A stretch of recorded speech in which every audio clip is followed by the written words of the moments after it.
थे आपके और हम सब के अध्यक्ष, इन्होंने बताया कि यहाँ एक धरना चल रहा है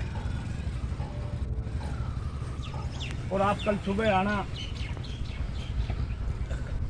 धरने पे ज़रूर आना।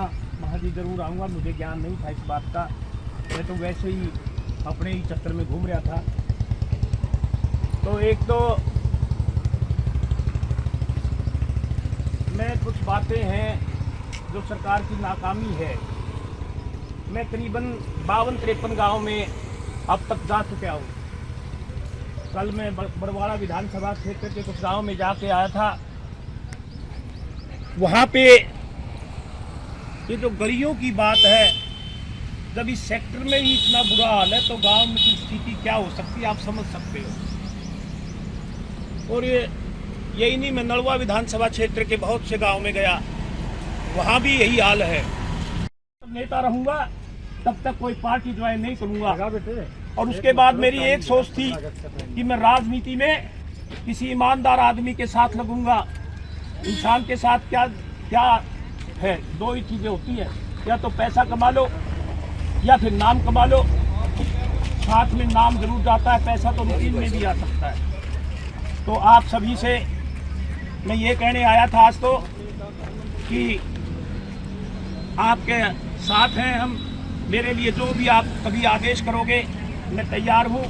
और इसी के साथ साथ आपको ये भी मैं बता दूँ, मैंने 2 विधानसभा क्षेत्रों से, क्योंकि नलवा विधानसभा क्षेत्र वहाँ के लोग मुझे जानते हैं। मैं 10 साल डिफेंस कॉलोनी क्षेत्र में रहा हूँ, वहाँ से भी मैंने अप्लाई किया हुआ है।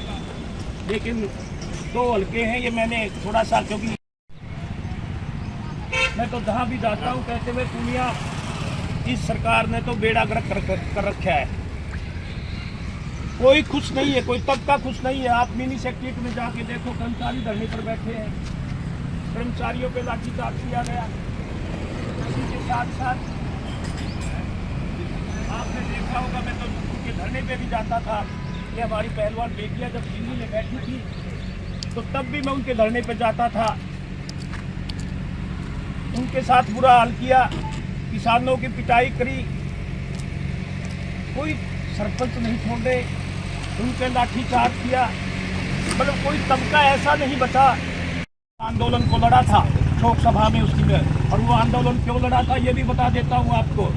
मुझे दूर का दिखाई देता था, मैं जानता था कि अगर ये बेटियां और ये बेटे अपने परिवार को खद्दो घटनाएं थी। एक मात्र शाम में हुई थी, देखिए रेलू राम के घर में 2001 में हुई थी, ये सभी बड़ी मारी सभी थी। और 2 घटनाओं के बाद लाइन लग रही है। आज तो व्यक्ति क्या भाई को मरवा रहा है, पैसा ही, रिश्ते नाते सारे खत्म हो गए।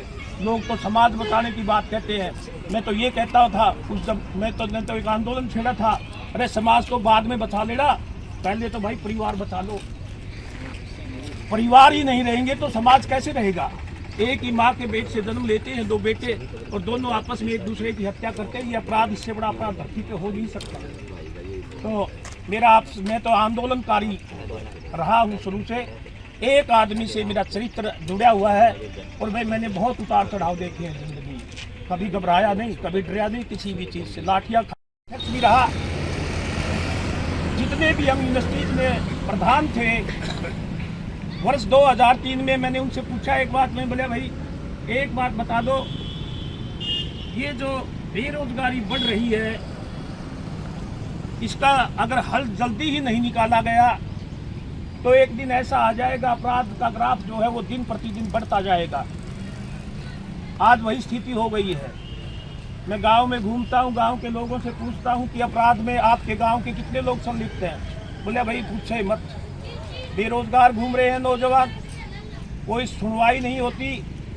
आज स्थिति ये हो गई, मैं सारी चीज़ों से निकल के आया हूँ। तो मेरी आपसे फिर हाथ जोड़ के ये प्रार्थना है कि मेरे को जो भी आप कभी भी आप धरना काटो, जुलूस निकालो, बेशक बुला लेना, मैं आपके बीच में खड़ा पाऊंगा। जय हिंद, जय भारत।